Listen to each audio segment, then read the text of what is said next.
اگر کوئی یہ سمجھتا ہے کہ فوج جھک جائے گی عمران خان صاحب کے آگے، سر نہیں، یہ نہیں ہو سکتا۔ انہوں نے بھٹو کو نہیں چھوڑا یار، عمران خان تو شاید کوئی نہیں بھٹو کے مقابلے میں۔ بسم اللہ الرحمن الرحیم، السلام علیکم، آپ دیکھ رہے ہیں وائس آف عبداللہ اور میں ہوں عبداللہ قاسم۔ پاکستان تحریک انصاف کے لیے جو خوشخبری آئی وہ یہ تھی کہ عمران خان صاحب کی 9 مئی کے 8 مقدمات میں ضمانت جو ہے وہ سپریم کورٹ آف پاکستان نے منظور کری۔ اب اس میں جو سب سے پہلے دیکھنے والی چیز ہے وہ یہ ہے کہ کس بیس پہ عمران خان صاحب کی ضمانت ہوئی ہے۔ جج صاحب کا اس پروسیڈنگ میں ان کا فوکس یہ تھا کہ آپ ٹیکنیکل گراؤنڈز کو اور میرٹس کو چھوڑ دیں، صرف یہ بتائیں کہ سازش کا جو ملزم ہے اس کی ضمانت ہو سکتی ہے یا نہیں ہو سکتی۔ تو ہماری جو سٹیٹ ہے اس کا یہ بیانیہ ہے کہ سازش تھی 9 مئی جو کہ سٹیٹ کے خلاف یا فوج کے خلاف کی گئی۔ جج صاحب کا سارا فوکس اس چیز کے اوپر تھا کہ سازش کے ملزم کو ضمانت مل سکتی ہے یا نہیں مل سکتی۔ تو ظاہر ہے سازش کے بہت سارے ملزمان کو پہلے بھی ضمانت ملی ہے، تو اس گراؤنڈ کے اوپر یہ ایک ٹیکنیکل چیز تھی، میرٹس کے اوپر تو بات ہوئی نہیں نا۔ جج صاحب نے خود کہا کہ میرٹس کے اوپر ہم بات نہیں کریں گے۔ اس ٹیکنیکل گراؤنڈ پہ عمران خان صاحب کی بیل ہوئی اور جو تحریک انصاف کے لوگ ہیں انہوں نے ایک شور مچانا شروع کر دیا۔ دیکھیں ان کے لیڈر ہیں، اگر ان کی بیل ہوئی ہے ان کا خوش ہونا بنتا ہے۔ ہم خود، میں ان لوگوں میں سے نہیں ہوں جو میں کہوں کہ عمران خان صاحب جیل میں ہے تو کوئی بہت اچھی بات ہے، نہیں، کسی بھی سیاسی لیڈر کو اس طرح جیل میں نہیں ہونا چاہیے، سینس ریویل کرنی چاہیے، عمران خان صاحب کو باہر آنا چاہیے۔ لیکن یہ جو یوٹیوبرز ہیں یا یہ جو مطلب ہماری جو تحریک انصاف کی مینجمنٹ ہے، یار آپ لوگوں کو کم از کم صحیح بات تو بتائیں نا۔ لوگ بیچارے جس طرح پہلے آپ ان کو ایک آسرا دیتے رہے، لوگ ظاہر ہے پیار کرتے ہیں عمران خان صاحب سے، ان کو دیکھنا چاہتے ہیں۔ پہلے آپ نے کہا جی کہ وہ منصور علی خان صاحب آئیں گے تو عمران خان صاحب باہر آ جائیں گے، ٹرمپ آ کے حلف لے گا تو عمران خان صاحب باہر آ جائیں گے، ابھی 32 دسمبر کو آ جائیں گے، 33 نومبر کو، اور سب جھوٹ تھا۔ ہم آپ کو تب بھی بتا رہے تھے یہ جھوٹ ہے۔ آج بھی ہم کہتے ہیں کہ اس بیل منظور ہونے کے باوجود بھی خان صاحب باہر نہیں آ سکتے۔ کیوں نہیں آ سکتے؟ کیونکہ ابھی ان کے اوپر دیکھیں 9 مئی کے بہت سارے جو مقدمات ہیں ان کے اوپر سزائیں ہو چکی ہیں، سرگودا، لاہور اور گجرانوالہ۔ ان 3 مین جو اضلاع ہیں اس میں 10 سال قید کی سزا تحریک انصاف کے لوگوں کو ہو چکی ہے۔ اس میں یاسمین راشد صاحبہ، عمر سرفراز چیمہ صاحب، اعجاز چودھری صاحب اور بہت سارے لوگ جو ہیں وہ شامل ہیں، ٹھیک ہے۔ اور ابھی سب سے بڑی بات کہ راول پنڈی کا جو کیس ہے، راول پنڈی کے 12 مقدمات ہیں 9 مئی کے حوالے سے، اور کسی میں ابھی تک فیصلہ نہیں آیا۔ اور جو سب سے بڑا مقدمہ ہے 12واں، وہ GHQ حملہ کیس ہے، جس میں اس چیز کے سویر چانسز ہیں کہ عمران خان صاحب کو کہنے والے تو کہتے ہیں کیپٹل پنشمنٹ ہو سکتی ہے، اللہ نہ کرے ایسا ہو، لیکن ان کو سویر سزا ہو سکتی ہے۔ تو جب ابھی اس کے علاوہ جو 24 نومبر کا جو کیس ہے جس میں علی امین گنڈا پور صاحب جو ہیں وہ بشرا بی بی کے ساتھ اٹھ کے اسلام آباد میں آ گئے تھے اور انہوں نے دعویٰ بول دیا تھا اور پھر ہماری فورسز نے آ کے سارا اسلام آباد کلیئر کرایا تھا، سر وہ 7 مقدمات وہ ہیں جس میں عمران خان صاحب نامزد ہیں، اور اس کے علاوہ ایک قتل کا مقدمہ ہے جس میں عمران خان صاحب نامزد ہیں۔ اس دن ایک کانسٹیبل کی شہادت ہوئی تھی، اگر آپ کو یاد ہو، اس میں قتل کے مقدمے میں عمران خان صاحب کو نامزد کیا ہوا۔ تو آپ یہ لالی پاپ کیسے لوگوں کو دے سکتے ہیں جی کہ بس کیونکہ 8 مقدمات میں ان کی ضمانت ہو گئی ہے تو وہ باہر آ جائیں گے؟ اور ایک چیز یاد رکھیں، آپ لوگ پاکستان میں رہتے ہیں، آپ لوگوں کو یہ پتہ ہونا چاہیے، یہ شاید آپ کو بات سننے میں عجیب لگے، لیکن سر اگر تمام مقدمات میں بھی عمران خان صاحب کی ضمانت ہو گئی نا، اور جو پاکستان کے ڈیسیجن میکرز ہیں وہ یہ چاہتے ہیں کہ عمران خان صاحب رہا نہ ہو، تو آپ سارے مقدمات جو میں نے بتائے ہیں اس میں ان کی ضمانتیں کرا کے دیکھ لیں، پھر بھی وہ رہا نہیں ہوں گے، کیونکہ ہمارا سسٹم ایسا ہے۔ اب سوال یہ بنتا ہے کہ کیا یہ ایسا ہونا چاہیے؟ مجھے اس دن کسی نے کہا، بڑے فخر سے کہتے ہیں کہ نہیں ایسا نہیں ہونا چاہیے، لیکن المیہ ہے نا کہ یہ سسٹم ایسا ہے، پاکستان کے جو ڈیسیجن میکرز ہیں، جو اسٹیبلشمنٹ ہے، مرضی تو ان کی چلتی ہے سر۔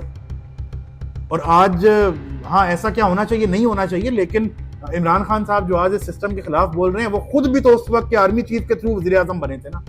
مسئلہ یہ ہوتا ہے کہ جب وہ کوئی آرمی چیف ہمیں وزیر اعظم بنا رہا ہوتا ہے تو ہمیں بہت اچھا لگتا ہے، وہ جمہوری بھی لگتا ہے، سیم پیج بھی اچھا لگتا ہے، لیکن جب وہ ہمارے اوپوننٹ کو سپورٹ کر رہا ہوتا ہے تو ہمیں ساری برائیاں اس میں نظر آتی ہیں کہ فوج کی مداخلت کی ہے۔ بہرحال عمران خان صاحب کی ضمانتیں منظور ہوئی ہیں، لیکن اگر کوئی یہ کہتا ہے کہ اس کی وجہ سے وہ باہر آ جائیں گے، میں آپ کو اپنے ذاتی اوتھینٹک سورسز سے کنفرم کرنے کے بعد یہ بتا رہا ہوں کہ آج ٹل ڈیٹ ادارے کا یہ موقف ہے کہ پہلے تو عمران خان صاحب معافی مانگیں۔ معافی مانگنا ایک الگ چیز ہے، معافی ملنا ایک الگ چیز ہے۔ پہلے وہ معافی مانگیں، پھر ہم دیکھیں گے کہ ہم نے معافی دینی ہے یا نہیں دینی، اور اس کے بعد پھر آگے دیکھا جائے گا۔ فی الحال ان کے باہر آنے کا کوئی چانس نہیں ہے، بالکل یہ جھوٹا پروپیگنڈا ہے جو لوگ کر رہے ہیں کہ آج آگے، کل آگے، پرسوں آگے، نہیں، عمران خان صاحب پہلے بھی کہا ہے, دوبارہ کہہ رہا ہوں, تب باہر آئیں گے جس دن پاکستان کے ڈیسیجن میکرز کے ساتھ ان کے معاملات ٹھیک ہو جائیں, اور پھر چاہے ان پہ جتنے مرضی مقدمے ہوں, جب صلح ہو جائے گی تو آپ دیکھیے گا کہ کیسے چیزیں جو ہیں ان کے لیے نارملائز ہوتی ہیں. یہی نواز شریف صاحب تھے, ان کے خلاف مقدمات بنے, ملک سے باہر گئے, کہا جا رہا تھا دوبارہ کبھی واپس نہیں آ سکیں گے, یہ ہوگا وہ ہوگا, نہیں وہ واپس بھی آئے. انہوں نے اپنے فوج کے خلاف بیانیے پہ کمپرومائز کیا, ان کی بیٹی وزیر اعلیٰ پنجاب بنی, حقیقت ہے, ٹھیک ہے. تو اگر کوئی یہ سمجھتا ہے کہ فوج جھک جائے گی عمران خان صاحب کے آگے, سر نہیں, یہ نہیں ہو سکتا. انہوں نے بھٹو کو نہیں چھوڑا یار, عمران خان تو شاید ہی کوئی نہیں بھٹو کے مقابلے میں. اور اب کچھ بات کرتے ہیں جناب سہیل وداعت صاحب کے حوالے سے. سہیل وداعت صاحب ایک تقریب ہوئی جناب بیلجیم کے اندر, اور پاکستان سے اور دنیا بھر سے جو اثر و رسوخ رکھنے والے بزنس مین تھے وہ لوگ اس میں موجود تھے. اور وہاں پہ سہیل وداعت صاحب کالم لکھتے ہیں اور وہ یہ کلیم کرتے ہیں کہ پاکستان کے جو فیلڈ مارشل ہیں جنرل عاصم منیر صاحب, ان سے ان کی ذاتی ملاقات ہوئی. اور ایک تصویر بھی سہیل وداعت صاحب نے اپنی اور عاصم منیر صاحب کی لگائی, اور پہلے انہوں نے ایک کالم لکھا جس میں انہوں نے بتایا کہ کیا ان کی گفتگو ہوئی ہے. پھر اس کے بعد کالم کی ایک سیریز آتی ہے, کالم نمبر 2, کالم نمبر 3, جس میں وہ یہ مشورہ دیتے ہیں تحریک انصاف کو کہ پاکستان تحریک انصاف کو سٹیپ بیک کر لینا چاہیے, یا معافی مانگ لینی چاہیے, یا صلح کر لینی چاہیے پاکستان کی فوج کے ساتھ. اور اس چیز کے اوپر پاکستان کا کیونکہ جو تحریک انصاف ہے اس کا بہت اسٹرانگ سوشل میڈیا ہے, تو بہت بیک کریش آتا ہے. اور ایک بیانیہ یہ بنا کہ شاید عمران خان صاحب جو ہیں پاکستان کی فوج جو ہے جان بوجھ کے سہیل وداعت صاحب سے اس طرح کے کالم لکھوا رہی ہے تاکہ فوج جو ہے وہ تھک چکی ہے اور فوج جو ہے اس کے ہاتھ کھڑے ہو گئے ہیں. تو اب وہ عمران خان صاحب سے کہنا چاہ رہے ہیں کہ یار کوئی راستہ نکالو اور صلح کرو. جب سہیل وداعت صاحب کے جو کالم ہیں ان سے امیج یہ والی گئی, تو پھر کالم لکھنے کے تقریباً 6-7 دن بعد 21 اگست کو D G I S P R جو ہیں ان کو ایک وضاحت جاری کرنی پڑی کہ عاصم منیر صاحب کی کسی صحافی سے کوئی ملاقات نہیں ہوئی, ٹھیک ہے. اور وہ ایک اجتماع تھا جو وہاں پہ سینکڑوں لوگ موجود تھے, ان سب کے ساتھ عاصم منیر صاحب نے تصاویر کھنچوائی ہیں. یہ وہ اسٹیٹمنٹ ہے جو D G I S P R نے دی ہے, اور انہوں نے کہا کہ سہیل وداعت نے ذاتی تشریح کے لیے یہ سب کچھ کیا ہے, اس کا حقیقت سے کوئی لینا دینا نہیں ہے. ظاہر ہے یہ تو ایک اسٹیٹمنٹ ہے جو انہوں نے دی ہے, لیکن حقائق کی اگر ہم بات کریں تو کیا واقعی سہیل وداعت صاحب کی آرمی چیف صاحب سے کوئی ملاقات نہیں ہوئی؟ دیکھیں مجھے اس کے اوپر سویر ڈاؤٹس ہیں. میں نے ایک اس شخصیت کو جس کو میں جانتا ہوں, ایک بزنس مین ہے جو کہ اس تقریب میں موجود تھے, ان سے میں نے پوچھا تو انہوں نے مجھے یہ بتایا کہ جو باتیں سہیل وداعت صاحب نے اپنے اس میں کوٹ کی ہیں کالم میں, وہ ساری باتیں ہیں جو اجتماع میں عاصم منیر صاحب نے خطاب کرتے ہوئے کہیں, ٹھیک ہے. تو اس میں جو سب سے زیادہ باتیں کوٹ کی جا رہی ہیں وہ معافی کے حوالے سے ہیں کہ جب یہ ذکر ہوا کہ پاکستان کا سیاسی ماحول بہتر کیسے ہوگا, تو عاصم منیر صاحب نے کہا یار یہ ماحول تب بہتر ہوگا جب وہ لوگ جنہوں نے غلطی کی ہے وہ معافی مانگیں گے, ان کو احساس ہوگا. اور پھر ایک تشبیہ دی گئی, انہوں نے کہا کہ جو معافی مانگتا ہے, احساس کرتا ہے, وہ آگے بڑھ جاتا ہے. انہوں نے شیطان کی اور فرشتوں کی مثال دی کہ جب فرشتوں نے سجدہ کر لیا تو وہ فرشتے بن گئے, اور جس نے نہیں کیا وہ شیطان بن گیا.